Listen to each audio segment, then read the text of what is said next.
আগামীতে দেশ গঠনে ইনি সহযোগিতা চেয়েছেন। আমাদের নেতা পীর সাহেব চরমনাই তিনিও বলেছেন, আপনারা ভালো কাজ করলে আমরা অবশ্যই পাশে থাকব। বিগত দিনের মতো জিজ্ঞাসার রাজনীতি, ধ্বংসের রাজনীতি এটা আগামী দিনে হবে না, এটা আমরা বিশ্বাস করতে চাই।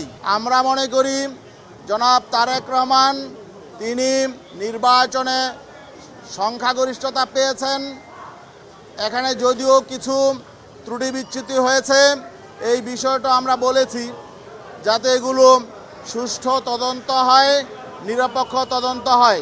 তারপরেও যেহেতু তিনি সংখ্যাগরিষ্ঠতা পেয়েছেন, আগামী দিনে তিনি শপথ নেবেন প্রধানমন্ত্রী হিসাবে। আমরা মনে করি তিনি যে আন্তরিকতার পরিচয় দিয়েছেন, তিনি আমাদের নেতা পীর সাহেব চরমনাইয়ের সঙ্গে দেখা করতে এসেছেন এবং আগামীতে দেশ গঠনে ইনি সহযোগিতা চেয়েছেন। আমাদের নেতা পীর সাহেব চরমনাই তিনিও বলেছেন, আপনারা ভালো কাজ করলে আমরা অবশ্যই পাশে থাকব। তবে যদি জনবিরোধী কোনো কাজ করেন, দেশ বিরোধী কোনো কাজ করেন, ইসলাম বিরোধী কোনো উদ্যোগ নেন, তাহলে কিন্তু আমরা যথাযথভাবে এর প্রতিবাদও করব। তিনি তা স্বাগত জানিয়েছেন।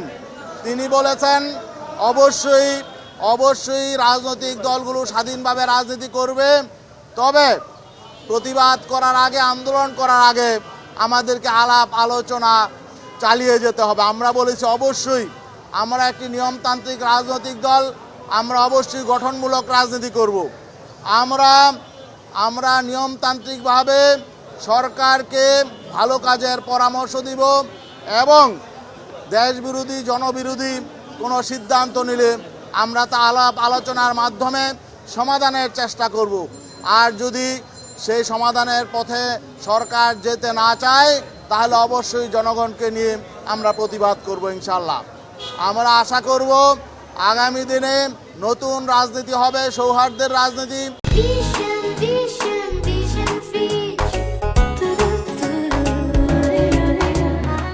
সম্প্রীতির রাজনীতি এবং ঐক্যের রাজনীতি, সংহতির রাজনীতি।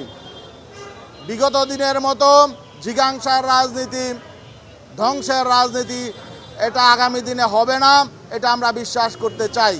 আমরা আরও বলেছি নির্বাচন পরবর্তী এবং নির্বাচন পূর্ববর্তী কিছু ঘটনা ঘটেছে, এখনও ঘটছে।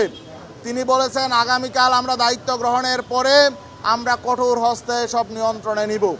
আমরা তার কথায় আশ্বস্ত হতে চাই। আমরা যেই দলই হোক, দলীয় বিবেচনা ঊর্ধ্বে উঠে শান্তি শৃঙ্খলা প্রতিষ্ঠায় আমরা আশা করব সরকার কঠোর ভূমিকা পালন করবে। আমরা আশা করব প্রতিপক্ষকে দমনের জন্য অতীতে যে রাজনৈতিকভাবে প্রশাসনকে ব্যবহার করা হয়েছে, সামনে আমরা এটা দেখব না এবং সবাই গণতান্ত্রিক চর্চার উন্মুক্ত পরিবেশ পাবে, সবাই মত প্রকাশের অধিকার পাবে। এটা আমরা তার কাছে জানতে চেয়েছি, তিনি তা আশ্বস্ত করেছেন। আমরা আশ্বস্ত হতে চাই আগামী দিনে আমরা একটি নতুন বাংলাদেশ দেখতে চাই। আমাদের মতের ভিন্নতা থাকবে, চিন্তার ভিন্নতা থাকবে, কিন্তু আমরা বলেছি জাতীয় ইন্টারেস্টে আমাদের জাতীয় ঐক্য গড়ে তুলতে হবে। স্বাধীনতা, সার্বভৌমত্বের স্বার্থে, ইসলামের স্বার্থে আমরা ঐক্য থাকবো ইনশাল্লাহ। তিনি বলেছেন মরহুম প্রেসিডেন্ট জিয়াউর রহমান সংবিধানে যে বিসমিল্লাহ দিয়েছিল, সেই বিসমিল্লাহ পুনর্বহাল করবে।